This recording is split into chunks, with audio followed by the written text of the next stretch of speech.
Hey guys, it's Shannon. I wanted to talk to you today a little bit about bronzers and about how you can kind of change the way you're applying your bronzer without having to actually change the bronzer itself or the shade of the bronzer that you're using in order to be able to adjust for, the winter months, the cold months. We're all losing our summer tans unless you're, going and doing the fake-a-bake, which I do not recommend. And if you use self-tanners, as far as, lotions and potions, the honest truth is it's a little too early to be using those for most of us. They're not going to look natural right now, and it's not going to be warm enough in most places that you're going to be walking around in shorts or skirts without some kind of tights or something on. So it's kind of a little bit of a waste. It is okay to be pale and light complected during these months, and you can still give yourself a little bit of a warmth to your color without having to orange yourself out or use products or go tanning and have it be obvious that it's not a healthy, normal, natural color that you have. So my bronzer that I typically use, you guys have seen it a million times. This is the Incredible Finish Loose Bronzing Powder, and the color is Suntan. And this was a product that was made by Avon. And you can see in the tub that this is a very, very dark color. And you can see that, my color is a little bit washed out and there's some reflection, but, in the wintertime, I am very light complected, although I do tan a very dark color, oddly enough, for being a redhead. So as the months go by, I get more and more pale, and this just becomes way too dark for me. And so I decided I wanted to kind of change up my bronzer because it was getting to be too dark. But the truth of the matter is, I was just feeling too lazy at that particular time to go through my other bronzers and my other concealers and my other powders and, my other blushes to pick a new color to be using as a bronzer. So basically I was just feeling lazy, and so I decided, you know what, I don't feel like going through all the colors and picking something. I'm just going to change up how I apply it so that it goes on much lighter, and I'm just going to keep using this color. So basically I was being lazy, and but it worked. So you guys know that I always use the Essence of Beauty powder brush, and it's kind of a thin, it's wide but thin, tapered at the top, has a little bit of kind of a point at the very tip. This is the brush that I usually use to use my bronzer, and it's because with that pointed tip, this is the most important part of my face for me to bronze, is this crease right here in my cheek, and that's so I can accentuate my cheekbones. And so this tip gets into that crease exactly and makes that a really dark line. Okay, well, I need to soften up the color, and I need to have it be less intense and less dramatic. And so how do I do that? Well, I changed my brush. So what I did is I went from this kind of pointed powder brush that a lot of us use and would use for contouring, and I changed to, this is a Mark powder brush, and it's part of a travel set, and it kind of reminds me of, a small kabuki brush on top. It's kind of blending into my face a little bit, isn't it? But, it's rounded on top. It has a little bit of a tapering effect, at the top, in that it's kind of a little bit curved. But, it's nice and soft, reminds me of a small kabuki brush, and the good thing about it is it's still small enough to kind of give me shape. It's not going to be an all over the face, type of powder brush. And so what this does is, when I'm using this, a lot of the color gets concentrated right here on the tip of the brush, and all of that concentration gets applied into this dip in my cheek and makes it extremely, extremely kind of contoured. Makes it really dark there. And then I kind of have to blend it in order to spread it, you know, above and below that kind of center dip really well. By using this brush, this has a rounded top, and when I'm dipping this into the loose powder, the powder gets distributed a little bit more evenly across the top of the brush. So that means that the color is not concentrated all in one really tight space. It's just, you know, along this tip. It's kind of, sorry, my chin is itching. It's kind of spread out over the top of the brush. The bristles are nice and soft, so it blends the color really well. And basically what's happening is it's still small enough so it still gets into that creased area, that hollow of my cheek that I want to kind of accentuate so that my cheekbones become more obvious.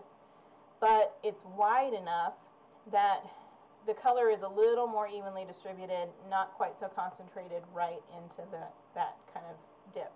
So I'm going to show you what I'm talking about. And I'm just going to take, you know, a little bit of the loose powder. Just going to kind of dab my brush in it, swirl my brush in it, whatever you want to do. There isn't really excess, so you don't have to tap it up. Tap that off. It cracks me up to see all these like young girls who've been watching all these videos and they think that pounding the brush is part of makeup application. Like they don't even understand what they're doing when they're doing that, and they keep calling it access instead of excess. It cracks me up. Anyway, you guys have seen it happen. So anyway, I got a little product on my brush, and I'm just going to go in just like I would with the other brush, but I'm going to go into the hollow of the cheek. And you can see, if you've watched my previous contouring video, you can see that it is going on much lighter. I'm using the exact same product, but the color is being deposited in a much lighter way. And because this is a nice round brush, it blends really well. And that color gets nice and softened really easily. Okay? So I can drag it down if I want to. You know, if I want to pull it down the cheek, I can. If I want to pull it up the cheekbone, I can, because my highest part of my cheekbone is from here kind of to here. We have, you know, Native American ancestry, and so we have those very high prominent cheekbones right there. And sometimes I like to darken this section here and really make that area kind of stand out with color or with highlight. So it just depends on what I want to do. But anyway, we just kind of blend this out. So I'm going to go ahead and do the other cheek, even myself out.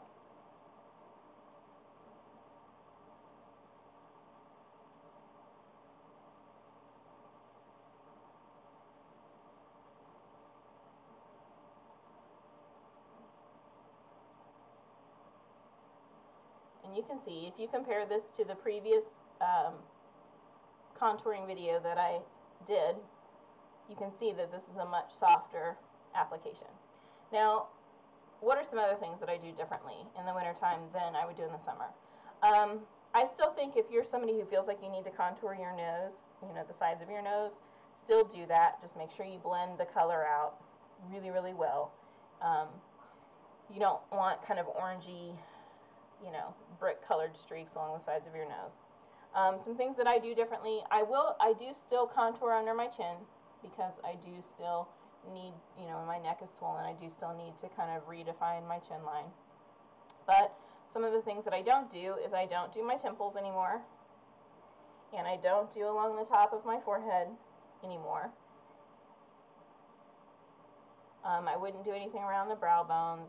You know, sometimes you might add just a sweep of, you know, bronzy color in the summertime. You know, you tend to get kind of tan along here. I'm not going to touch any of those areas with the bronzer. Why? Because I've not been in the sun. The reason that we color those areas is because those are areas that you typically tan at first, and that's how you're accentuating or making yourself look like you have that healthy, outdoorsy glow. I'm not going to do any of that because I should be pale. So really the only thing we're doing now in the wintertime is we're really just accentuating the contoured areas at this time. It's okay to have other areas that are pale. You're still going to have some color from your blush.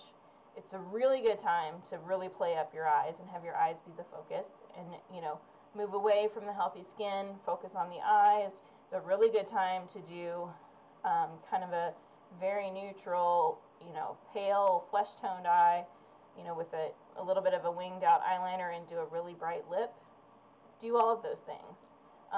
That's the great thing about letting yourself go pale in the wintertime, is that you can play up features in the wintertime that you can't play up in the summertime, because when your skin is very tan, it changes what your focus is going to be on. You know, the reason that you're focusing on that skin and that bronzy color is because you want people to notice your skin and that healthy kind of flush. This is a whole nother time. You can still play up your skin in the wintertime. You can still do a very, very, very pale porcelain kind of look, and really kind of focus on the flesh of your cheeks. If you have great cheekbones, that's a great thing to focus on in the wintertime. Give that nice either pink or peachy, you know, just sort of a flush like you just came in from the cold outdoors. It's a beautiful look for people. So do simple things. You don't have to go buy new products. That's one thing people always think they have to do. Oh, I have to change my bronzer. I have to either go buy different colors, or I have to go buy a different type, or I have to buy a different consistency. You know, I need a cream bronzer now instead of a loose bronzer, whatever.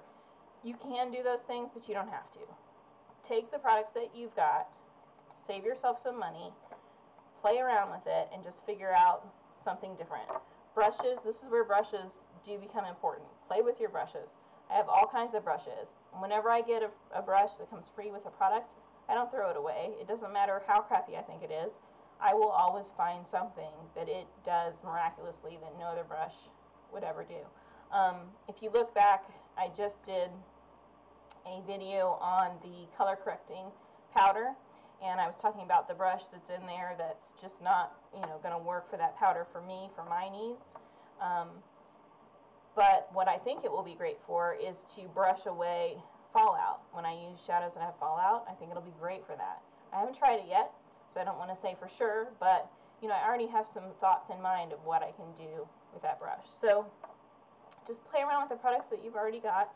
You don't have to take a bunch of time and try to rematch your shades or your colors, or worry about, you know, is this too intense, is this too brown, is this too orange.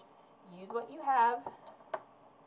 Use it with a lighter touch, and I think you'll find that you have some really nice looks with your paler skin in the wintertime. So if you have any questions about any of that, let me know, or about any of the brushes, or if you know, maybe you want me to kind of show you what other brushes would do or something along those lines, let me know, because you know, I'm happy to do that for you. But anyway, take the easy route out, and have a good week, guys. Bye.